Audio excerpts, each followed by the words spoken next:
Some people are sore losers. They really are. Some people are sore losers.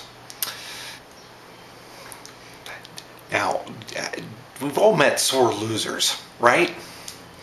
Now, one game that always seemed to attract sore losers was Trouble. Remember the game called Trouble? Like a board game? You remember that board game? It was called Trouble. It was like a board game, but the dice was like instead of a dice that you could roll, the dice was in like this plastic bubble in the center of the board. That's right, it was in like a plastic bubble. Not the gum kind, the plastic kind. It was in a bubble in the center of the board that you had to push down. Remember, the dice was in that, and that game always seemed to attract its fair share of sore losers back in my day. It did, because I remember, I think it was somewhere that we played. I think it was like at school or something, like in grade school or something. I was probably like 8 years old when this used to happen. And people would always get mad if they lost at Trouble. They did. They always used to get mad. And they threw fits. They had, or as my 5th grade teacher would have said, they had Mac attacks. To use the term that my 5th grade teacher always used. But it was, but see, they would get, every time they started to lose at Trouble, they would start crying and whining. And then if their opponent rolled like a really good number on the dice, like let's say their opponent rolled a 5. I distinctly remember one time, I don't remember who it was, somebody was playing Trouble in grade school, and their opponent rolled a 5, like a high number on the dice. They went 5, and then the person playing against them went, "That's not fair! You rolled a 5 and I only rolled a 1!" Then the person who they were playing against went, or something like that. It was something like that. It was hard to imitate, but it looked funny. I started laughing because it was like, maybe it wasn't the person they were playing against. Maybe it was one of the teachers or something. But I remember how it looked. They made a face like this, like they scowled at the person because they got mad. They went like this.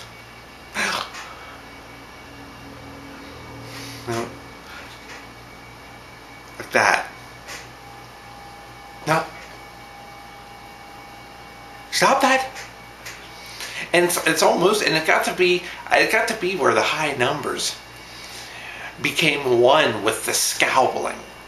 You know, it did. It got to be that the high, like if somebody rolled a 5 or a 6, and then their opponent got mad, the scowling against the person that got mad, it kind of got to be one and the same, like this. But, or 6, like that. You can just picture the number 5 being conjoined with and becoming one with the scowling.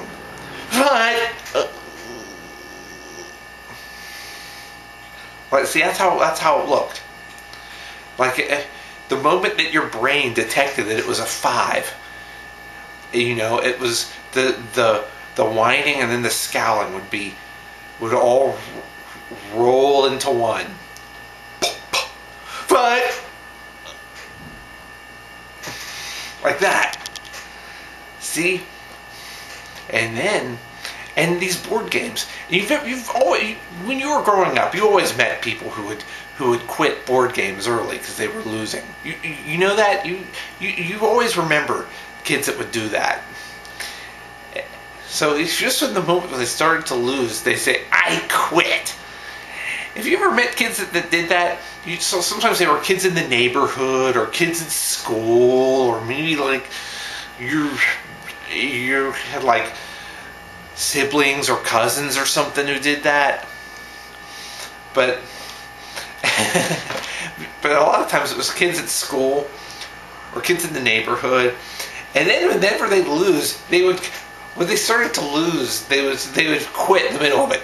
I quit, and then somebody would tell them, well, that you don't win then. And then they would say, you cheated! They would always say that, inevitably. You cheated! It went on even when I was in high school. Like when I was a senior in high school, there was this game. It was like the teacher ordered this very, very sophisticated and costly game. It was a USA trivia game where you'd march around the map of the 50 states. It was educational. And I was a high school senior when this happened. And there was one game, one of the kids in my class accused, well, there's this boy in my class, he accused some girl of cheating. Just because he was losing, he accused his opponent of cheating. So, like after class, he walked across to the library, and he was like walking. He was standing out in front of the library across the street, just pacing back and forth with an angry look on his face. She cheated at USA Trivia. That's not fair.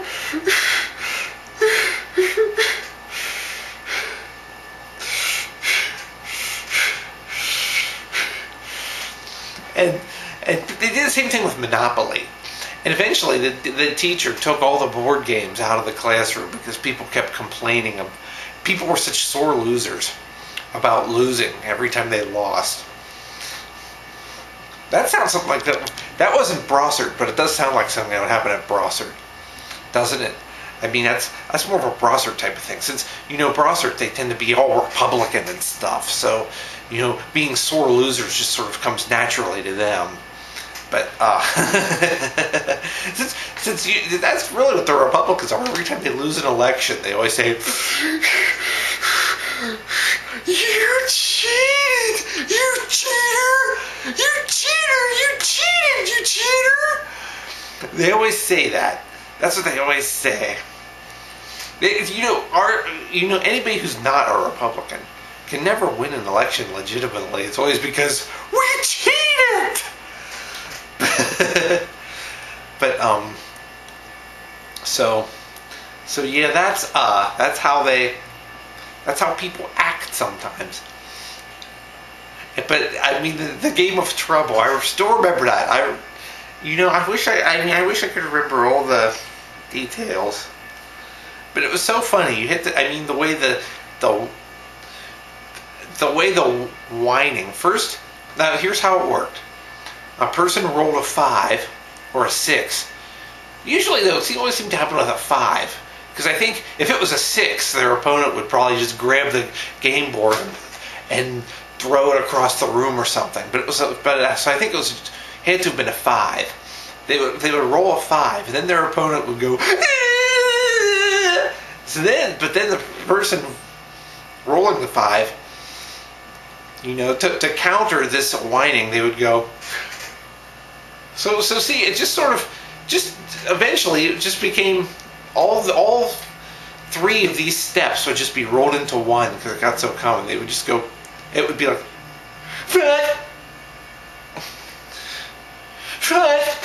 like that. So I mean, you just have to get it all over with.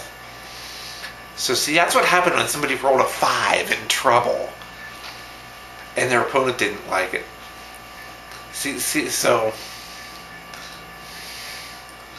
Now,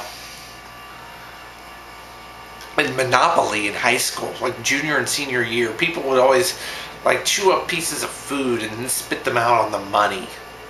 And they'd pass money under the table. So see, we didn't really even take it seriously. It was just, we were just goofing off. And still the teacher got mad. And she just marched along, reached up behind us, picked up all our money and put the game away. It was so funny. See, but that's what we did in high school. We just goofed off.